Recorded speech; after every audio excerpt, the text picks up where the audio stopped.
2 दिनों तक बीजेपी को सस्पेंस में रखने के बाद लाल कृष्ण आडवाणी आखिर मान गए। अब वो गांधीनगर से ही चुनाव लड़ेंगे। लेकिन पिघलने से पहले आडवाणी जी ने नरेंद्र मोदी समेत पार्टी के बड़े नेताओं को खूब चक्कर कटवाए। गांधीनगर से वो लड़ें या भोपाल से, जब राजनाथ सिंह ये फैसला खुद आडवाणी पर छोड़ करके आए, तभी इस ड्रामे का अंत हुआ।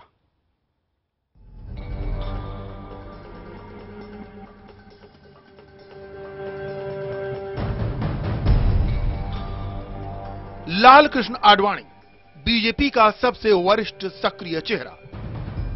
2009 के लोकसभा चुनाव में पार्टी ने उन्हें पीएम पद का उम्मीदवार घोषित किया था, लेकिन 2014 चुनाव से पहले पार्टी को इस समस्या से दो चार होना पड़ा कि वे एमपी कहां से होंगे। आडवाणी ने कुछ दिन पहले अपनी पुरानी सीट गांधीनगर से चुनाव लड़ने की इच्छा जताई थी, लेकिन उन्हें हैरानी हुई जब पार्टी के किसी बड़े नेता ने इसके समर्थन में कुछ नहीं कहा।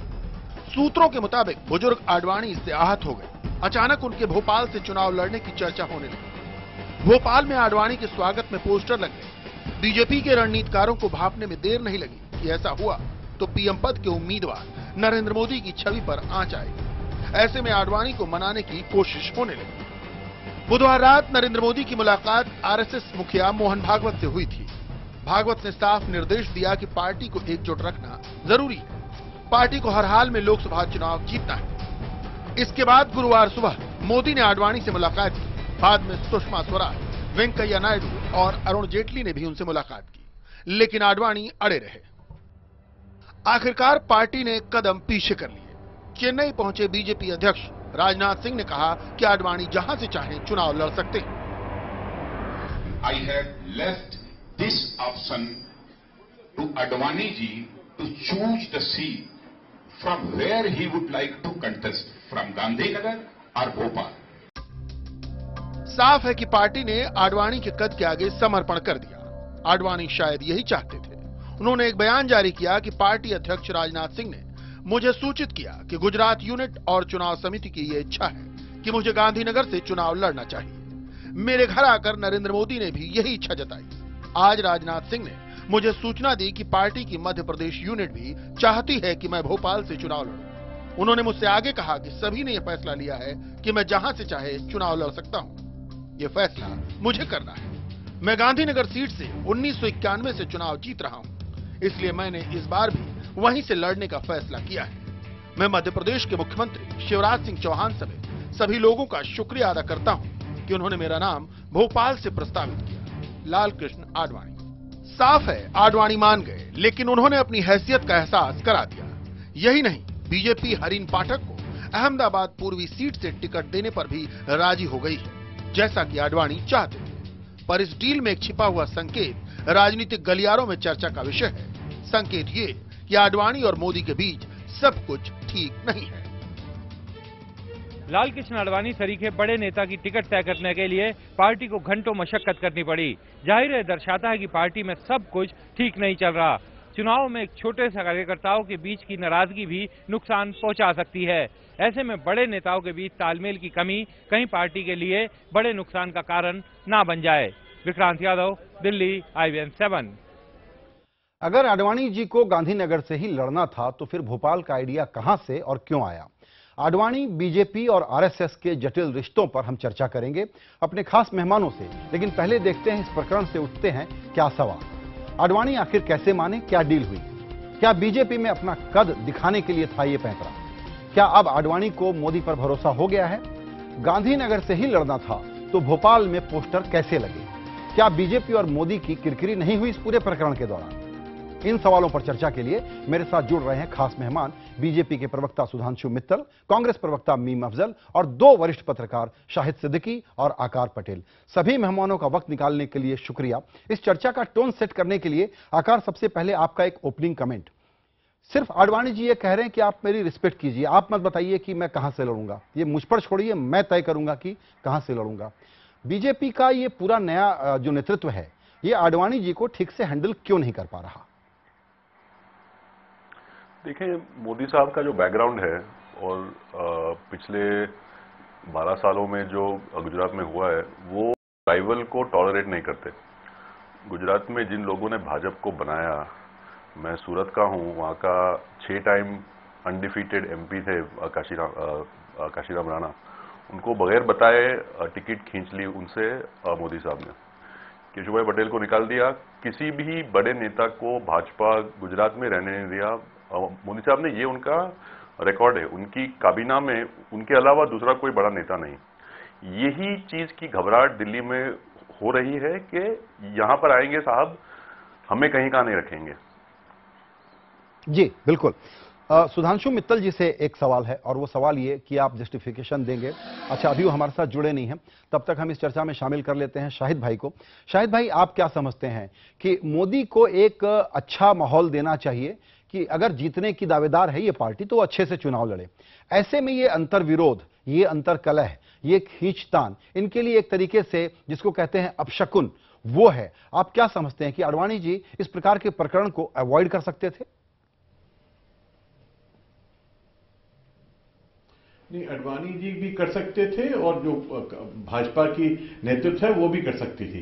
देखिए, जब किसी भी पार्टी हो चाहे कोई संगठन हो, उसमें कोई बड़ा बदलाव आता है और लीडरशिप चेंज होती है, तो उस वक्त पुरानी लीडरशिप जो है, यकीनन उसको आप अगर सम्मान से नहीं आहिस्ता आहिस्ता एक तरफ करेंगे तो फिर कहीं ना कहीं आपको तकलीफ पहुंचेगी। और ये आडवाणी जी ने यह भी मैसेज दिया है कि ये हिंदुस्तान है, भारत है, ये गुजरात नहीं है। आप यहां पर आप सिर्फ अपनी मर्जी नहीं चला सकते, जैसे आपने गुजरात में कर दिया कि सब लीडरों को किनारे कर दिया। यहां आप सुषमा स्वराज को या आडवाणी को या राजनाथ को या जेटली को या दूसरे लोगों को आप किनारे आसानी से नहीं कर सकते। आपको कलेक्टिव लीडरशिप को लेकर चलना पड़ेगा। तो ये बुनियादी तौर पर मुझे लगता है कि उनका मकसद था ये बताना कि हिंदुस्तान में कलेक्टिव लीडरशिप चलेगी, एक व्यक्ति की लीडरशिप नहीं चलेगी। जी बिल्कुल। अब हमारे साथ सुधांशु मित्तल फोन लाइन पे जुड़े हैं। सुधांशु जी, आपसे सवाल बड़ा सिंपल है। ये बहुत ही अवॉइडेबल ड्रामा था, इसको अवॉइड कर सकते थे।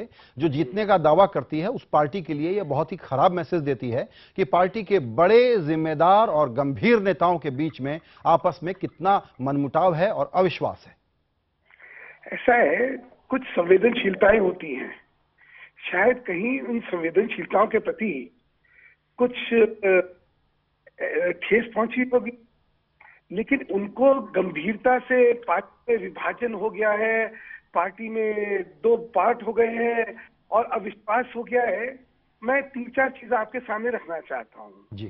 पहले वाराणसी को ये साथ लेके चर्चाएं हुई, उसके बाद देखा सब चीज ठीक ठाक हो गया। फिर चर्चा लखनऊ को लेके, सब ठीक ठाक हो गया। फिर चर्चा हुई कानपुर को लेके, और फिर अब हुई गांधीनगर की को लेके। देखिए, इतने बड़े संगठन के अंदर संवेदनशीलताओं में कहीं किसी को ठेस पहुंचना नहीं पहुंचती, बहुत अच्छा होता, लेकिन पहुंची। और पहुंचने के बाद उनकी संवेदनशीलताओं को देखते हुए उसके लिए जो इसमें सुधांशु जी दिक्कत यह है, सिमिलर सिचुएशन, सिमिलर सेंसिटिविटी की बात, सिर्फ थोड़े से सम्मान की बात कई बार ऐसे ही प्रकरणों में आई, तो पार्टी ये एक्सक्यूज कितनी बार देगी कि थोड़ी सी गलती हो गई अब ठीक कर लेते हैं। बार बार इरादतन आडवाणी जी को ठेस पहुंचाने का एक पैटर्न दिख रहा है ना। अगर ये बार बार ठेस पहुंचाने का पैटर्न होता तो आपको लगता है आडवाणी जी मान जाते? अगर इसमें ईमानदारी से कहीं कोई चीजें नहीं रही होती और इसमें दुराग्रह और दुर्भावनाओं से चीजें करी होती तो आपको लगता है आडवाणी जी मान जाते? क्या वो इतने साल के राजनीतिक जीवन में और सामाजिक जीवन में भावनाएं क्या है ये समझने के लिए सक्षम नहीं है? और 24 घंटे में ही आपने देखा कि सारी चीजें हो गई, क्योंकि आडवाणी जी के जो कद है राजनीति का, उसमें वो कहां से लड़ेंगे उसका विशेष अधिकार तो उनका है ना। बिल्कुल, पार्टी के अंदर कोई ये उनसे कह सकता है कि आप यहां से लड़ेंगे और यहां से नहीं लड़ेंगे? और ये तो पहले दिन से भावना साफ थी। मैंने कहा कि संवेदनशीलताओं में अगर कहीं ठेस पहुंची तो पार्टी का नेतृत्व उस चीज के प्रति सजग है और उसने फौरन उस चीज को ठीक कर लिया। जी बिल्कुल। तो इसलिए इसको उसके सही परिप्रेक्ष्य में देखें। हम राय का पहाड़ बना दें, तय का पदमचंद बना दें, तो शायद हमारे साथ न्याय नहीं होगा। चलिए, आप जिसको राय कह रहे हैं उसको पहाड़ बनाने के लिए बैठे हुए हैं मीम अफजल साहब, उनके पास चलते हैं। अफजल साहब, बात यह है कि 1-2 दिन की हेडलाइन के नाते तो ये किस्सा शुरू हुआ, निपट गया, इसका कोई इलेक्टोरल फॉलोआउट अब नहीं होगा। हम लोगों के लिए चर्चा के लिए विषय बहुत महत्वपूर्ण है, इसकी बारीकी में भी जाना चाहिए, लेकिन आपके मन में लड्डू फूट रहे थे कि इस मनमुटाव से बीजेपी का कुछ बुरा हो जाएगा, तो वो झगड़ा निपट गया है। आपके लिए खुश होने के लिए कुछ बचा शाम? देखिए, पहली बात तो ये कि अभी सुधांशु मित्तल भाई ने कहा कि राई का पहाड़ ना बनाएं। मैं उनको ये एडवाइस करूंगा कि पहाड़ को राई बनाने की कोशिश ना करें, क्योंकि ये पहाड़ जैसा मामला था। और आडवाणी जी का ये तीसरा वार है, ये पहला वार नहीं है, आडवाणी जी का तीसरा है जी। आपको याद होगा जून के अंदर उन्होंने क्या किया था, जब कैंपेन कमेटी का चेयरमैन बनाया गया था, उस वक्त वो 4 दिन तक नहीं आए, मीडिया को कहते रहे मीडिया गलत कर रहा है, मीडिया अफवाह फैला रहा है, आडवाणी जी की तबीयत खराब है। आडवाणी जी बिल्कुल ठीक थे, स्वस्थ थे। फिर उसके बाद उन्होंने चिट्ठी लिखी और भारतीय जनता पार्टी को और मोदी जी को आईना दिखाने का काम किया। अब चिट्ठी की तफसीलात में बयान नहीं करना चाहता हूं यहां पर जी। उसमें सब कुछ लिखा हुआ है। उसके बाद अभी गुजरात से ही एक खबर दी गई जी कि आडवाणी जी को राज्यसभा में भेजा जा रहा है। आडवाणी जी ने पलटकर फिर वार किया और बताया कि अभी वो इतने बूढ़े नहीं हुए हैं कि चुनाव न लड़ सकें जी। और उन्होंने कहा मैं तो चुनाव लड़ूंगा। अब उसके बाद ये हुआ। अब आप मुझे बताइए, राजनाथ जी तो गाजियाबाद छोड़ करके लखनऊ जा सकते हैं, लेकिन आडवाणी जी गांधीनगर छोड़ करके भोपाल नहीं जा सकते जी। उनका नाम का ऐलान उनसे शायद बगैर पूछे कर दिया गया जी। इसलिए भागदौड़ लगी। अब इसको राई का पहाड़ कहें कि पहाड़ को राई बनाने की कोशिश। मैं आपको ये बता दूं, ये मेरी पेशन गोई है और लिख के रख लीजिएगा आप दोस्तों से कि ये अभी तीसरा धमाका है। पहले बीच वाला थोड़ा छोटा था, ये काफी बड़ा धमाका है जी। और आगे भी अभी ऐसे इस किस्म के धमाकों की सीनियर लीडरशिप से तवक्के इनको रखनी चाहिए जी। बिल्कुल। इसलिए कि जो व्यवहार ये लोग कर रहे हैं और जैसा कि शाहिद सिद्दीकी साहब ने अभी इसका विवरण किया, उसको दोहराना नहीं चाहता हूं। बिल्कुल बिल्कुल। मैं उनकी राय से बिल्कुल मुत्तफिक हूं कि उन्होंने जो बातें कही हैं उसको समझने की जरूरत है। बिल्कुल। आइए आकार, आपसे एक बात समझना चाहूंगा, वो ये कि ये भी आग्रह है कि सेंसिटिविटी का ध्यान नहीं रखा। सुधांशु जी एकदम फ्रैंकली एडमिट कर रहे हैं कि सेंसिटिविटी का ध्यान रखना चाहिए, लेकिन एक समय होता है जब ट्रांजिशन का एक फेज होता है जिसमें आप नई लीडरशिप पर सब कुछ छोड़ देते हैं, करने देते हैं। इस पूरे घटना का सम टोटल मुझे यह लगता है कि एक तो आडवाणी जी को टिकट के जनरली डिस्ट्रीब्यूशन के कंसल्टेशन में शामिल नहीं किया गया, उनकी अपनी टिकट के लिए भी उनसे पूछ करके उनके प्रेरोगेटिव के तौर पर प्रस्तुत करने के बजाय कहा गया, अनाउंस कर दिया गया कि आप गांधीनगर से लड़ेंगे। एक तरफ यह आर्गुमेंट है कि हैंडलिंग अच्छी नहीं है, दूसरी तरफ यह आर्गुमेंट है कि एक जगह आकर के ये जो इच्छा है कि सब मुझसे पूछा जाए, मुझे रिस्पेक्ट दी जाए, थोड़ा सा ये भी ओवरडू नहीं हो रहा है क्या? और एक बात है इसमें, वो ये कि उनके जो समर्थक हैं पार्टी में, वो उन पर थोड़ा दबाव डालेंगे आडवाणी जी के ऊपर कि उनको भी सीटें दी जाए वगैरह। लेकिन आपने कहा कि ये ट्रांजिशन फेज है और ये बिल्कुल ठीक है। ये पार्टी जितनी अटल जी और आडवाणी जी की थी 20 साल पहले, अब आज की भाजपा मोदी साहब की है, इसमें कोई दो राय नहीं। कुछ लोग हैं जो अभी तक आडवाणी जी के समर्थक हैं, कुछ लोग ऐसे भी हैं जो चाहते हैं कि 170, 165 सीटें या उससे कम आए ताकि ये मसला जो है पीएम का वो खड़ा रहे। लेकिन मैं नहीं मानता कि 190, 195 जो पोल्स जो है हमारे वो दर्शा रहे हैं, वैसा जो हुआ तो मोदी साहब को रोकना मुमकिन नहीं। और आडवाणी जी के पास इतने हथियार नहीं अभी जी कि वो अब इस्तेमाल कर सके। जी। शाहिद भाई, आडवाणी जी कोई बहुत कच्चा काम नहीं करते हैं। मुझे लगता है कि एक इसके पीछे कैलकुलेशन और है, वो ये है कि आडवाणी जी ने ये अनमनापन दिखा करके ये मैसेज भी देने की कोशिश की है कि I can't trust mister Modi, मैं इन पर भरोसा नहीं कर सकता, ये देश को कह रहे हैं मुझ पर भरोसा करो। तो ये ट्रस्ट वाला जो फैक्टर है, इस मैसेज को आडवाणी जी ने अंडरलाइन किया है बहुत ही चतुराई के साथ। और दूसरी बात, इसको आखिरी क्यों माना जाए, चुनाव आते आते और रिजल्ट आते आते आडवाणी जी जो कहीं पोजीशनिंग कर रहे हैं, नंबर जो आ जाए उसके नाते कि मैं नहीं तो कोई और, मोदी के रास्ते की रुकावटें अभी भी खत्म नहीं हुई हैं, भले आज का झगड़ा निपटा हो। शाहिद भाई, बिल्कुल नहीं खत्म हुई है, क्योंकि जो मध्य प्रदेश से चुनकर आएंगे मेंबर पार्लियामेंट, वो मोदी जी के कोई बहुत भारी समर्थक नहीं होंगे। और उत्तर प्रदेश से भी जो आने वाले हैं वो कोई अंधे उनके सपोर्टर नहीं होंगे, उनमें काफी तादाद होगी जो आडवाणी जी के साथ या शिवराज चौहान के साथ या दूसरे लोगों के साथ चलना चाहेंगे। तो ऐसे में आडवाणी जी उसके लिए भी जमीन तैयार कर रहे हैं। और लेकिन मेरा मानना यह है कि इनके ऊपर जो सबसे बड़ा दबाव होगा वो दबाव भाजपा के आम वर्कर का होगा। और आम वर्कर जो है, मैं आपसे कहना चाहूंगा, जितना मैं नजर आ रहा है वो इस वक्त नरेंद्र मोदी के साथ है, वो आडवाणी जी की इस बात से खुश नहीं है। तो भाजपा के अंदर ये जो संघ परिवार से जुड़े हुए और पूरा परिवार है, चाहे आरएसएस है, चाहे विश्व हिंदू परिषद है, चाहे बजरंग दल है, दूसरे लोग हैं, उन सबका दबाव जो है वो कहीं आडवाणी जी पर जाकर काम करेगा। और आडवाणी जी कितना भी चाहें, वो शायद इस जनता की, पार्टी के आम वर्कर के दबाव के सामने शायद उनको बार बार झुकना पड़ेगा और अपनी जो उनकी इज्जत और हैसियत है उसको शायद वो कहीं कम ही करें, कहीं बढ़ा नहीं पाएंगे अगर वो ये रवैया उनका रहा। जी सुधांशु जी, आपसे भी यही सवाल।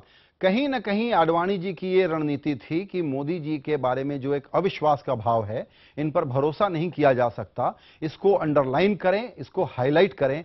क्या वो ये करने में कामयाब नहीं हो गए हैं?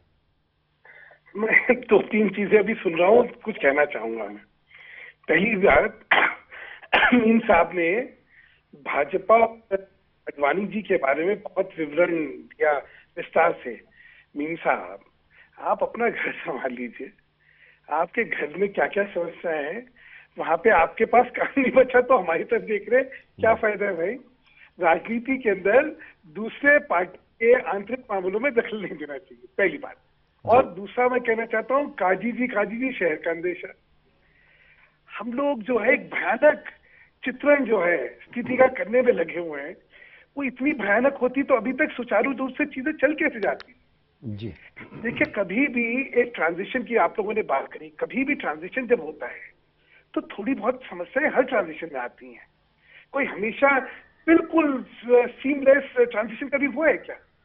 लेकिन जो चीजें सामने आती है उनका समाधान निकलता है, उनमें संवाद होता है, संवेदनशीलताएं होती हैं। आप अभी तक मानेंगे कि कितना स्मूथली 2004 से अटल जी से आडवाणी जी का हुआ, 2009 तक आडवाणी जी के बाद अब जो है सुषमा जी हो गई, फिर मोदी जी हो।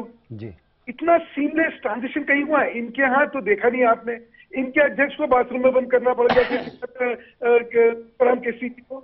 तो हम लोगों के यहाँ संवाद और संवेदनशीलता दोनों चीजें। जहां तक नरेंद्र मोदी जी का सवाल, मैंने जो सवाल कहा, विश्वास फैक्टर, ट्रस्ट फैक्टर, एक और नरेंद्र मोदी जी का जहां तक ट्रस्ट फैक्टर का सवाल है, देखिए पूरी पार्टी ने सर्वसम्मति से उन्हें प्रधानमंत्री का उम्मीदवार बनाया है। उनका भरोसा है, उनकी विश्वसनीयता, उनकी प्रामाणिकता है। हम सब उनमें 360 डिग्री की प्रामाणिकता देखते हैं। हम उनकी चारित्रिक प्रामाणिकता देखते हैं, हम उनकी वैचारिक प्रामाणिकता देखते हैं, हम उनकी प्रशासनिक प्रामाणिकता देखते हैं। और इसीलिए आज सारी पार्टी के लिए, सारे देश के लिए वो एक उम्मीद का केंद्र है। बिल्कुल। और जहां तक दखलंदाजी का सवाल है, ये भी और समझ लीजिए, मैं व्यक्तिगत जानकारी के हिसाब से बता देता हूँ। पूरी इलेक्शन कमेटी में इंडिविजुअल सीट्स के बारे में नरेंद्र मोदी जी का कोई रोल नहीं रहा। उन्होंने कहा मैं इन चीजों में ये बड़ी एक आप महत्वपूर्ण बात कह रहे हैं, हालांकि इस पर डिबेट हो सकती है। मीम अफजल साहब, बिल्कुल एक छोटा सा जवाब आपसे चाहिए, लंबा जवाब नहीं चाहिए, बीजेपी को छोड़ दीजिए। क्या अगर मैं ये कहूं कि कांग्रेस पार्टी से तो बेहतर हैंडलिंग हो रही है ट्रांजिशन के फेज की? जी, मैं आपका सवाल सुन नहीं पा रहा हूं। क्या मैं ये कह रहा हूं कि बीजेपी वाले कांग्रेस पार्टी से बेहतर ढंग से जनरेशन की चेंज को और ट्रांजिशन को आपसे बढ़िया हैंडल कर रहे हैं। ये बहुत बेहतरीन जवाब आपने दिया, बताया मुझे। और मेरे लिए खबर है जी कि ये ट्रांजिशन शुरू हो गया है, इनके यहाँ ट्रांजिशनल हो रहा है, कम से कम इन्होंने एक्सेप्ट कर लिया। और दूसरी बात ये भी एक खबर है जी, मेरे ख्याल है ये ब्रेकिंग न्यूज है जो अभी सुधांशु भाई ने दी जी, कि मोदी जी का टिकट बांटने में कोई रोल नहीं है। बिल्कुल। तो इसका मतलब ये हुआ कि मोदी जी से ज्यादा डेमोक्रेटिक कोई आदमी नहीं है। इस खबर को बड़े चैनल्स को, खासतौर पर जो इनके चाहने वाले चैनल्स हैं, उनको अच्छी तरह से चलाना चाहिए। ब्रेकिंग न्यूज है मेरे लिए। बिल्कुल। और जहां तक हमारा ताल्लुक है, हमारे यहाँ इस तरह जूतों में दाल तो अभी बटी नहीं है। ठीक है, चलिए अब ये तो अब आप चले गए उधर, छोड़िए, इस पर समय की कमी है, समय की कमी है। लास्ट एक छोटा छोटा कमेंट हमारे दोनों विशेषज्ञों से। शाहिद भाई, आपको लगता है कि फिलहाल ये अध्याय खत्म या और चीजें हो सकती हैं? हो सकती है, लेकिन मुझे लगता है कि बहुत, अगर ये डिपेंड करेगा आती हैं। दिल्ली में एक जो क्लब 160 है वो कोशिश कर रहा है कि कहीं 170 60-70 पे रुक जाए, लेकिन अगर 190 के ऊपर सीटें आती हैं तो फिर किसी की चलेगी नहीं। एक आखिरी बात मैं कहना चाहता हूं कि कांग्रेस के अंदर ट्रांजिशन आसान होता है क्योंकि वो परिवार में ट्रांजिशन होता है, मां से बेटे को, बेटे से आगे को, इसलिए वहां कोई दिक्कत नहीं है। लेकिन दूसरी पार्टियों में दिक्कत होती है जहां पर पारिवारिक पार्टियां नहीं है। आकार आप क्या समझते हैं कि इसके बाद अब एक चुनाव लड़ने के मूड में पार्टी एकजुट होगी, या अंदर में जो 160-70 वाला क्लब बनाम 230 वाला क्लब है वो द्वंद्व चलता रहेगा और उसमें बीजेपी के लिए सेल्फ गोल होगा, पार्टी का नुकसान होगा? बहुत कम लोग हैं भाजपा में जो नहीं चाहते कि मोदी साहब 200 सीट ना जीते, तो मैं नहीं मानता कि ये 160 वाला मसला हम आएगा ऊपर। मेरा ये मानना है कि 190 195 सीट कमाएंगी और मोदी साहब पीएम जरूर बनेंगे। जी, सारे मेहमानों का इस एनालिसिस के लिए बहुत